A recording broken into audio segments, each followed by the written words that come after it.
Naranasan mo na bang habang ikaw ay nagtatrabaho o kaya work from home ang iyong trabaho, tapos biglang nawala ng kuryente sa inyong bahay at hindi mo may pagpatuloy ang iyong trabaho dahil bigla nawala ng kuryente? Kung naghahanap ka ng portable power station para maging backup na supply ng kuryente sa iyong trabaho para makapagpatuloy ka sa iyong trabaho, dahil sa video ito, meron po akong ipapakilala sa inyong isang portable power station na gawa ng isang kilalang brand na Bloeti, na gumagawa ng mga dekalidad na portable power station para tugunan ang kakulangan ng supply ng kuryente sa ating mga bahay.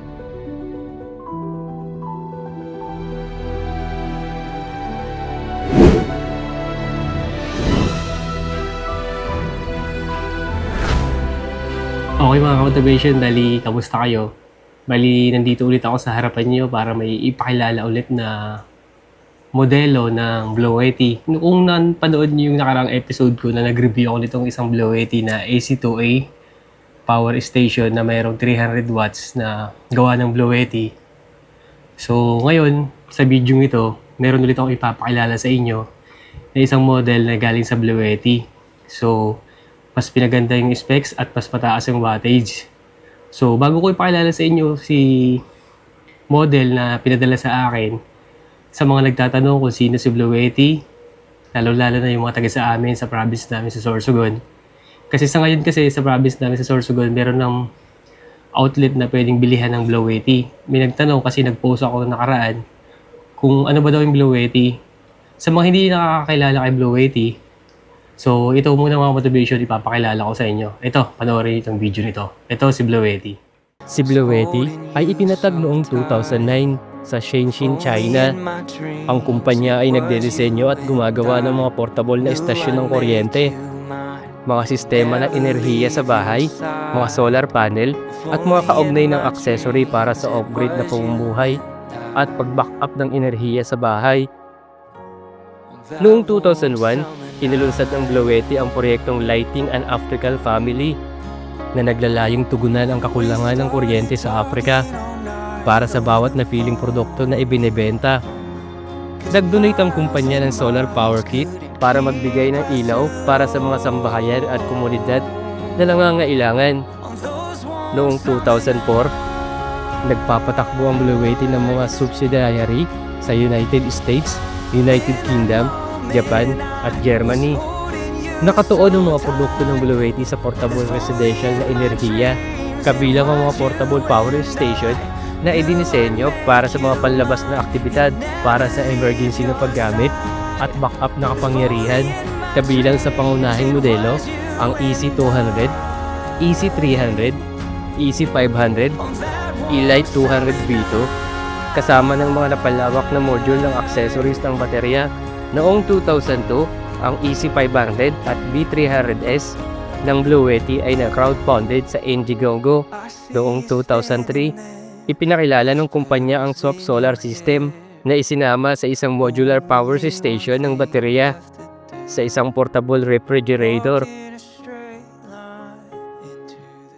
Okay mga motivation, pagkatapos kong maipakilala sa inyo si Bloeti, kung sino si Bloeti, kung ano mga ginagawa ng Bloeti. So ngayon, kanina nga sabi ko sa inyo na meron ulit ako ipapakilala sa inyong model na pinadala sa akin ni Bloeti. Ito mga motivation, ipapakita ko na sa inyo. Dahil hindi siya ganun kalaki, tapos ang specs niya ay mas in-upgrade. Ito yung bagong model na pinadala sa akin ni Bloeti na EB3A. So, malalaman natin niya kung anong mga function nito, kung ilang wattage to, pag na-unbox na natin. Actually, meron pa itong isang box. Tinanggal ko na nga lang para hindi na tayo ganun mahirapan bukas. So, i-unbox na natin yung bagong padala sa atin ni Bloeti.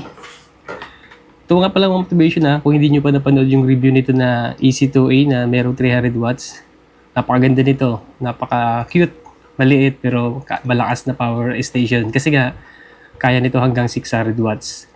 So nandiyan lang sa channel ko yung review nito para kung sakaling gusto nyo bumili. Ang price pala nito mga motivation ay naglalaro sa 9,000 yung price nito ngayon. So ito naman na EB3A Ilalagay ko na lang dito sa screen kung magkano yung presyohan nito ngayon. Okay? I-unbox na natin. Same lang nung na-review ko una, pagka binuksan natin, makikita natin si warranty card at si manual. Okay, ito yung manual. Tapos, nandito naman si warranty card ni Bloeti. Eto. Tabi lang natin. Tapos, siyempre, meron pang isang maliit na box. Eto, baba muna natin. Papakita ko sa inyo kung mamaya kung anong laman. Ito yung lagayan niya.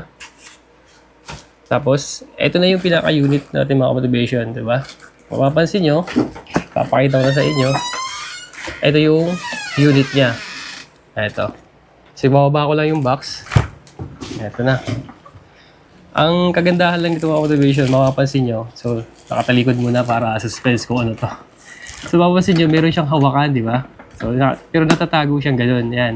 May hawakan siya agad, oh. Hindi siya mahirap bitbitin kasi may hawakan siyang gano'n.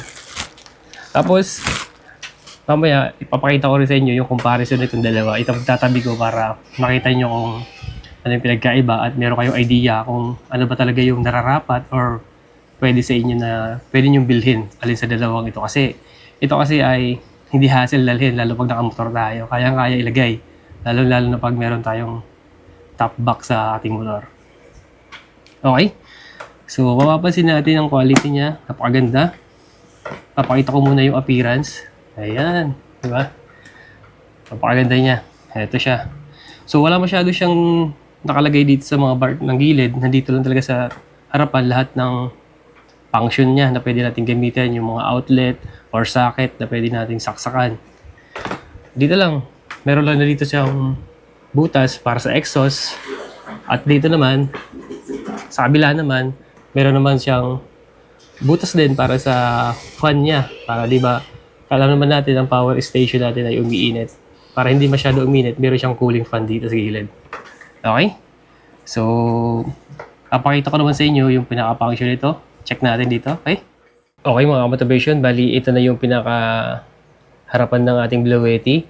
Bali, ipapakita ko sa inyo kung anong mga gamit nito at kung para saan itong mga socket na to. Bago ko pala ipakita sa inyo mga motivation yan, di ba kanina meron tayong binuksan kaninang isang box na maliit. Ipapakita ko muna sa inyo yung laman nito. Ito. Bali ang pinakalaman pala nito mga motivation, ito yung sa power cord. Ito. Tapos isa pang meron pa tong isang power cord naman. Ito mga motivation pala na isang power cord dito na nakabalot ng bubble wrap ay ito. So mapapansin natin kakaiba siya. Ito yung ginagamit naman pagka meron tayong solar panel sa bahay o gusto natin i-charge yung Bloeti natin, yung power station natin sa solar panel. Ito yung gagamitin na wire. Ito yung pinaka-adapter niya. So, i-connect yan dito mga motivation sa may input sa MPPT. Meron siyang 12 to 28 volts. So, syempre DC siya. Yan. 8.5 amperes. Ito yung gagamitin nating power cord. Tapos isa naman, mapapansin natin mga motivation, ito yung common na ginagamit natin sa bahay natin, sa mga appliances natin. Ayan, sa mga rice cooker, ganito yung ginagamit natin na power cord.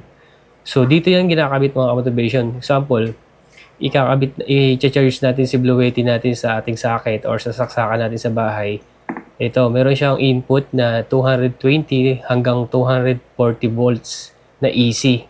Meron siyang 4 ampere maximum. So, ito yung saksakan pag gusto natin i-charge si Bloeti natin. Okay? Itabi muna natin si power cord natin.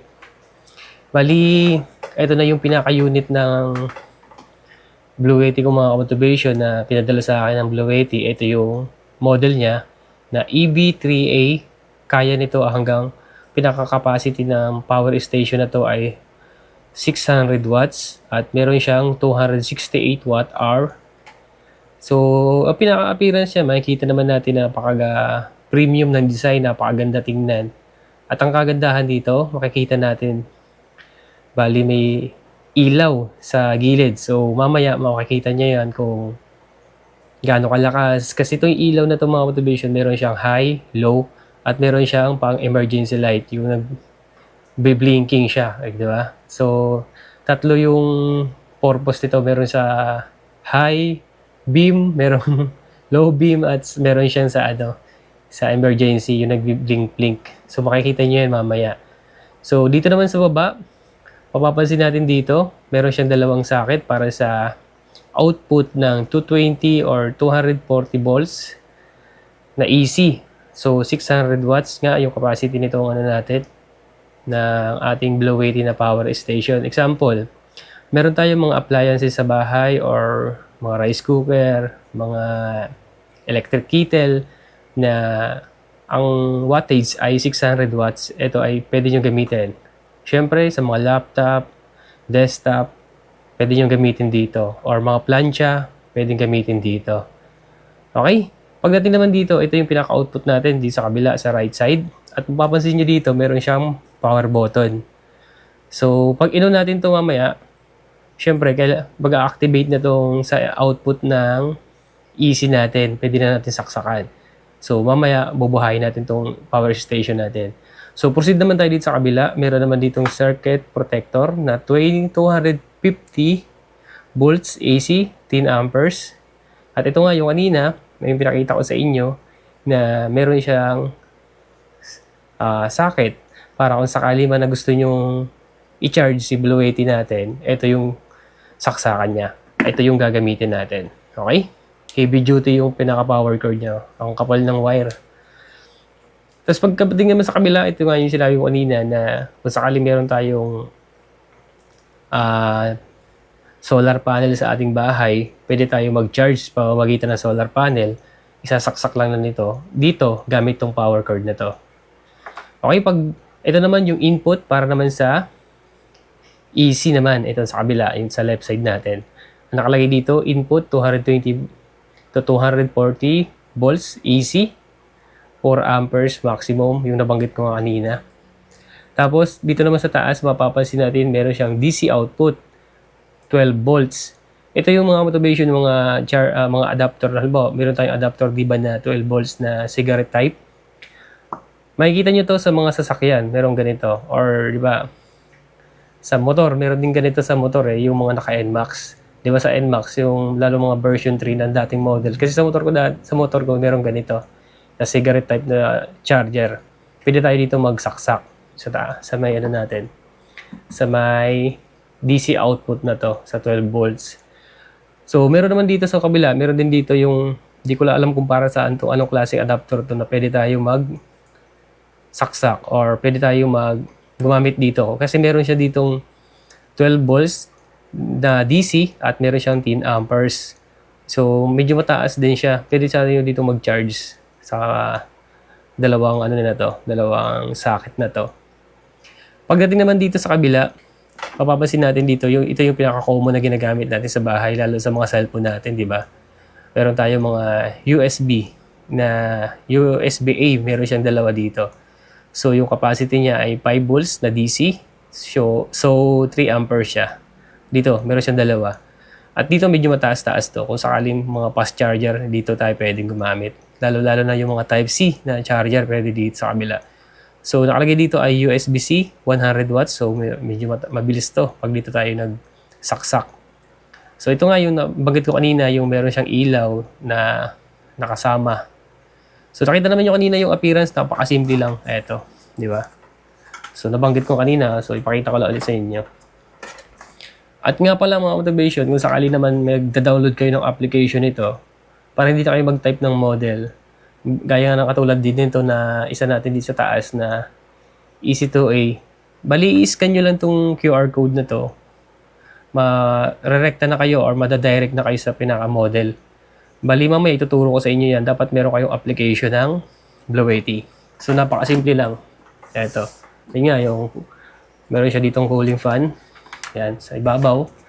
At ito naman yung sa ilalim. Nandito nakalagay yung mga specification ng ating portable power station at mga babala na nakasulat dito sa ilalim.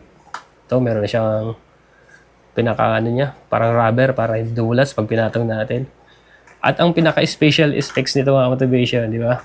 Ito, kakaiba siya kasi meron siya ditong wireless charging. Meron siyang output na 15 watts. Kung ang cellphone natin like mga iPhone or any brand na cellphone, basta meron siyang wireless charging, pwede nyo dito ilagay. Ipapatong nyo lang dito yung cellphone, mag-charge na siya. Siyempre, dapat buhay yung power station natin. So, napakalaki, di ba? Napakalaking tulong doon. Hindi na tayo gagamit ng mga wire para lang makapag-charge tayo ng cellphone. So, ipatong lang natin dito yung cellphone natin na merong wireless charging. Pwede na dito sa ibabaw. At ito nga yung handle niya. Pakaganda. Okay? Pakagaan lang. So, proceed na tayo sa pagbuhay ng ating unit.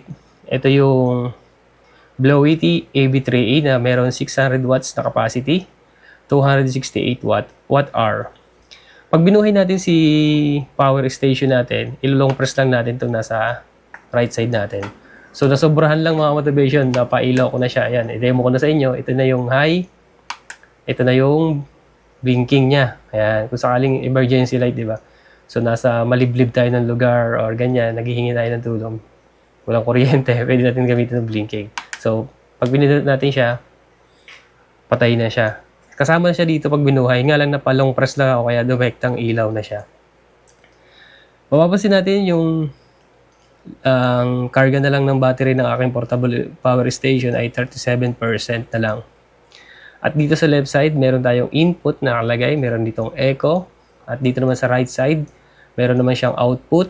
Nakalagay dito ay 60 Hz. So, ito na yung pinakamagandang default na nakalagay. Kasi, ang isa kasi nito, sa kabila, sa EC2A na pinakita ko sa inyo ay merong 50 at 60. So, wag na natin itong galawin na 60 Hz kasi nga, pag meron tayong mga sinasaksak dito like mga drill, ganyan, blender, electric pan na mga naikot or mga appliances natin sa bahay na naikot, pwede nating isaksak dito. Kailangan naka 60 Hz siya.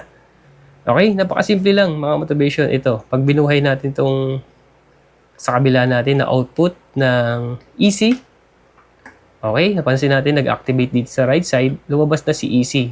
At meron kayo maririnig na lagatik ng konti. So activated na si EC natin. Pwede na tayo dito magsaksak ng appliances or gadget na pwede ditong isaksak sa output natin sa DC. Tapos pagdating naman sa kabila, ito naman yung pinaka-EC natin.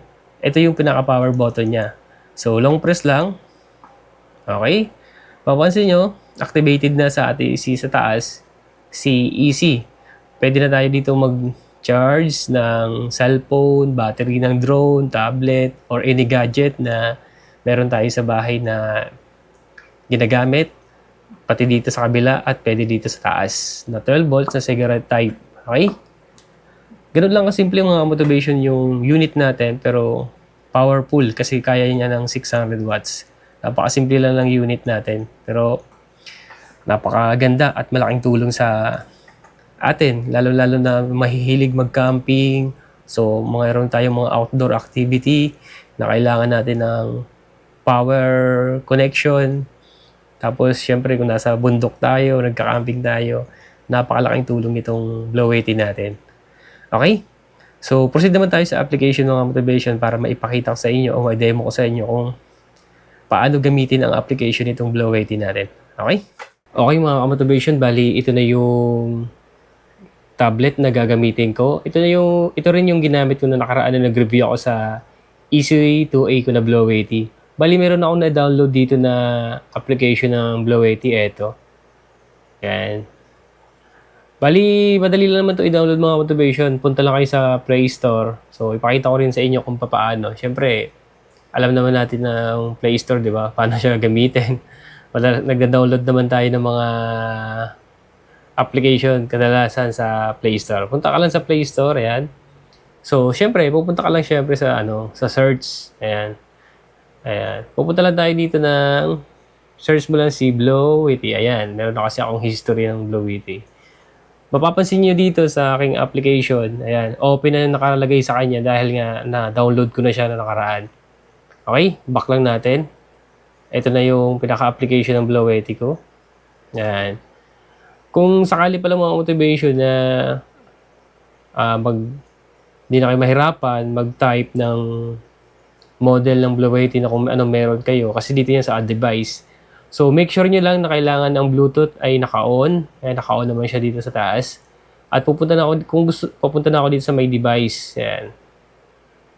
Bali, mapapansin nyo dito mga motivation, nandito na siya sa taas kasi in-scan ko na kanina yung tinuro ko nga kanina sa likuran.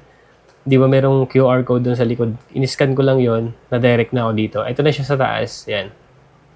Buksan lang natin. So, syempre, make sure lang natin na buhay ang Blue Yeti natin. Okay, patay na pala. Ayan, buhay na siya. So, maririnig nyo dito sa Blue Yeti pag bagong buhay na parang maugong siya, parang malakas na umiikot na fan. Mapapansin nyo dito, not found kasi nga patay kanina si portable power station ko. So, ngayon, ito na siya. Buhay na yung power station. Tapos, ito na yung yung model na detect na siya kasi na-scan ko na nga siya kanina. Napakasimple lang ng picture niya dito sa may bandang screen natin na nakikita natin. Ito. So, halos same lang nung sa EC2A. Mapapansin nyo, mamomonitor nyo dito kung ilang percent na lang yung karga ng iyong portable power station. So ngayon, meron akong 37%. At makikita natin dito, sa may baba, meron siyang DC at EC na pinaka-button niya. So, ang gagawin ko lang, same lang naman halos yan dun sa ginawa ko sa EC2A. Ito kasi pwede natin siyang buhayin or i-activate si DC. Ayan, pinindot ko lang. Pag in-okay ko siya, mapapansin yung mga motivation, di ba, umilaw yung pinaka-power button ng ating DC. So, ibig sabihin, pwede na tayo dito mag-charge sa ating DC output. Or pwede tayo magsaksak ng mga cellphone or anything na gadget na pasok dito sa ating mga outlet or socket natin. So, napapansin nyo, may parang gumagapang na kulay green dito sa ating screen. Yung sabihin, nagsusupply na si power station natin sa mga socket or outlet na nandito sa part ng DC. So, same lang halos. Ganun naman dito sa may AC. Pindutin ko lang din siya. I-okay ko lang. Mapapansin nyo mga motivation, umilaw na din si output natin para sa ating EC. Okay? Pwede na tayo mag-charge or mag-saksak dito ng ating mga appliances na pasok dito sa ating output na merong 220 to 240 volts. Capacity ay 600 watts. Okay? Same lang, halos gumagapang lang yung parang kulay green na ayan, ibig sabihin niya, nagsusupply na siya ng kuryente dito sa mga socket na nandito. Pagpapatayin naman, ganun lang naman, same lang. Okay lang natin. So, pinatay ko na si DC natin. Wala na yung ilaw, yung power button niya dito. Same lang naman dito sa EC. Patayin ko lang din siya. Okay? Wala lang ilaw. Okay? Tapos, proceed tayo dito sa pinaka-setting niya, dito sa taas. Yan. Antay lang natin. Okay? Mapapansin nyo dito mga motivation sa pinaka-setting niya, ito. So, halos same lang naman siya dun sa nireview ko nakaraan, yung EC2A. Meron ditong standard sa charging mode. Ito naman. Nabanggit ko nga sa nakaraang video ko, yung meron siyang tatlong parang category para paano mo i-charge si Blue Yeti mo. Bali, meron siyang standard, silent. Ayan. Okay? Nawala siya. Pindutin ulit. So, pag nakalagay sa standard, ibig sabihin, naka-default lang yung standard dito mga motivation. So, ito na yung pinaka-safe para i-charge or nasa gitna lang ba? Pero kasi dito silent, ibig sabihin pag silent, medyo mabagal. Pag turbo naman, masyadong malakas. So, explain lang natin si silent. Pag pinindot mo kasi si silent, sabi dito, effectively slow down the fan speed and reduce noise. Kung gusto mo ng ganung setup, pag gusto mo i-charge si Blue Yeti ng ganun, silent, ganun yung magiging mangyari sa Blue Yeti natin. So, i-cancel lang natin. Eto. Pagdating naman sa turbo, eto mga motivation. May nakalagay dito na note. Sabi niya dito, recommended to activate this mode only when urgent power and needed for the sake of battery life span. Okay? Ito nga yung nabanggit ko nung nakaraan dun sa EC2A na pag-review ko. So, recommended lang siya pag nagmamadali tayo or urgent or nasa alanganing sitwasyon tayo na mawawala ng kuryente na kailangan ma-full charge agad si Blue80 natin. Recommended to si turbo. So, siyempre pag naka-turbo, mas malakas ang pasok ng kuryente, mas mabilis umikot yung fan, mas mabilis uminit yung power station natin. Kasi nga, malakas yung pasok ng kuryente. So, hindi siya recommended pagka hindi naman tayo nagmamadali. Doon tayo sa safe. So, i-default mo lang si standard. Pinaka-safe na yun na pag-charge ng ating portable power station. So, same lang, halos dito sa baba, meron siyang powerlifting. Ito yung sabi ko nga nakaraan, yung powerlifting. Itong powerlifting ay pag naka-on siya or naka-activate, sabi dito, yung 600 watts na ating portable power station, maximum kaya niyang i-accept or kaya niyang paganahin yung hanggang 1,200 watts. Ibig sabihin na doble yung kaya niyang gawin or kaya niyang i-supply sa appliances na isasaksak natin dito. So, kailangan lang natin naka-on yan kung sakali meron tayong kailangan gamitin na ang wattage ay mataas or maabot ng 1,200 ang maximum nito. So, dapat hindi na tayo lalagpas doon kung sakali meron tayong ganun na isasaksak dito. Pero para mas safe, doon lang tayo lagi sa 600 watts pababa para hindi masyado mapuwersa yung portable power station natin. Kung kailangan nyo naman ng matataas na wattage or meron kayong matataas na appliances na ganun, meron naman available si Blue80 na matataas ang wattage na kaya i-accommodate or kaya i-supply sa mga appliances nyo na matataas ang wattage. Okay? I-cancel ko lang.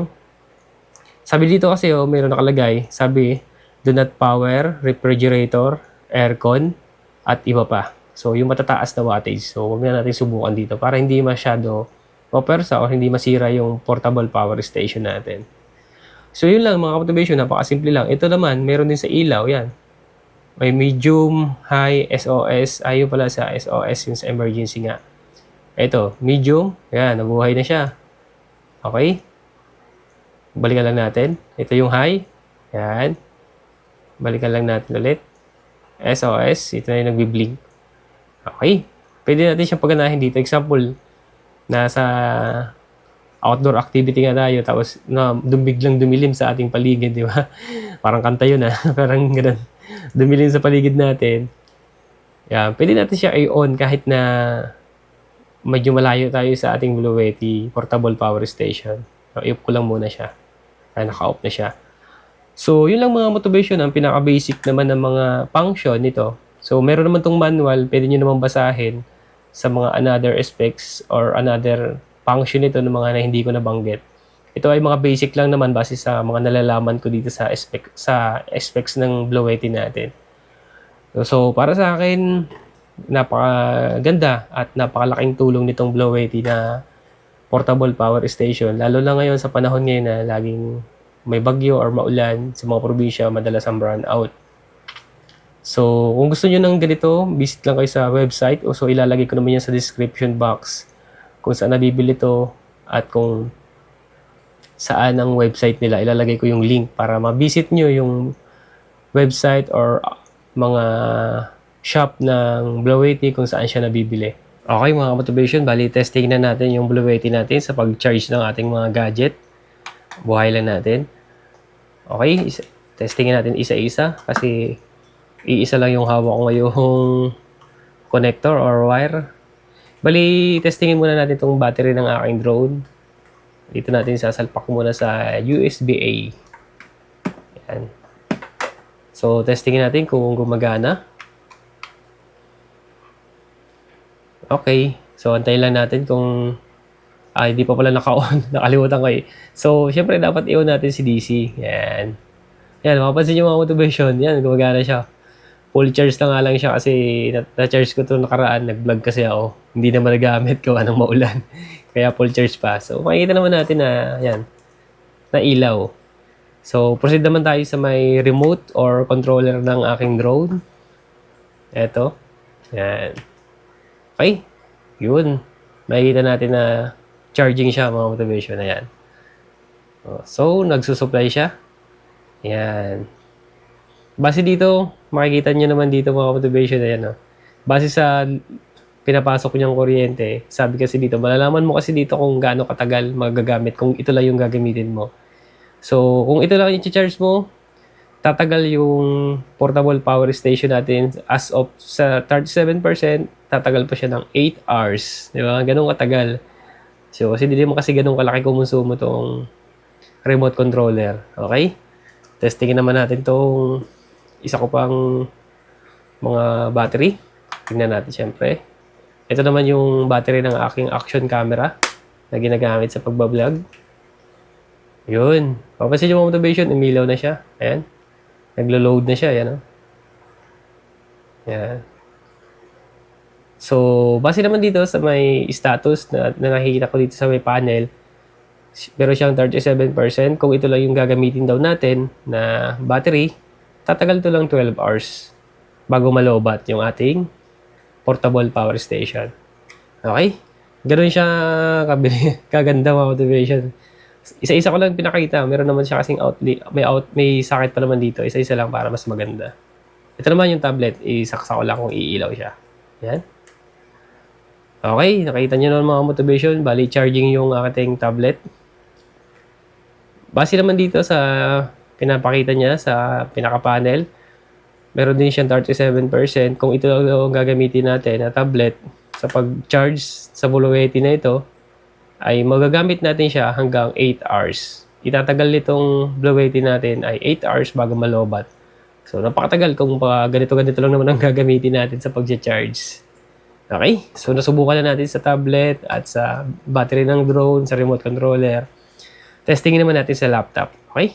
Okay mga motivation, bali nandito na yung laptop ko. So, testingin naman natin sa laptop. Okay, so i-check muna natin kung nakabuhay. Okay, saksak na natin. At syempre, wag natin kalimutan buhayin yung ating power button para dito sa ating AC. Okay? Okay. Activated na lang ang ating AC. Ayan. Bali, sasaksak ko lang yung adapter ng aking laptop. Ayan. Makapansin nyo naman mga motivation, connected na siya. Bali, makikita naman natin dito na umilaw na siya. Talagang pumasok na si kuryente sa ating laptop. Okay, buhayin ko lang.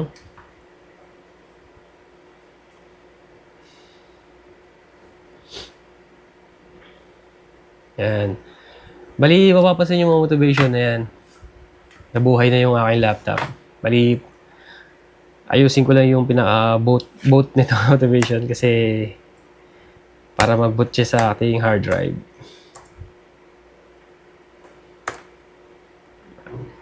So, paano mga motivation?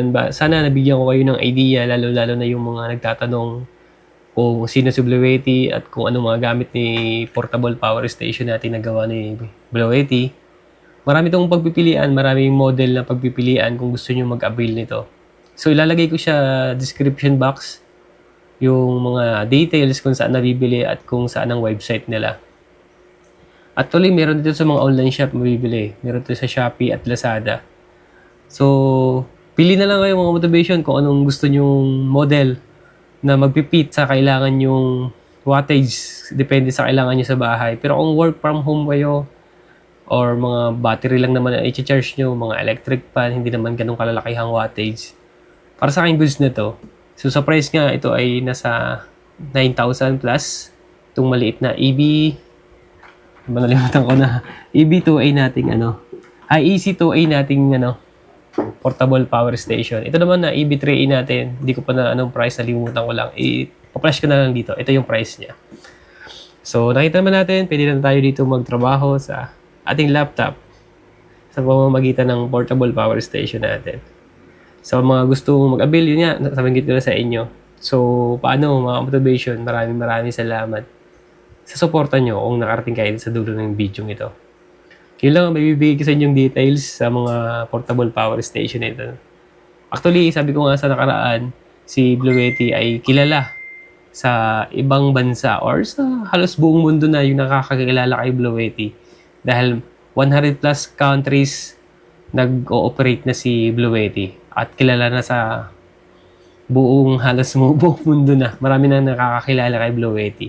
na tao at marami nang gumagamit dito sa portable power station natin.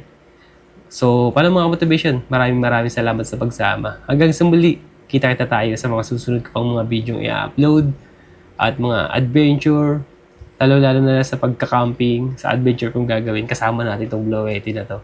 Papakita ko sa inyo kung paano siya gamitin or paano siya makakatulong sa adventure natin ginagawa or outdoor activity natin ginagawa.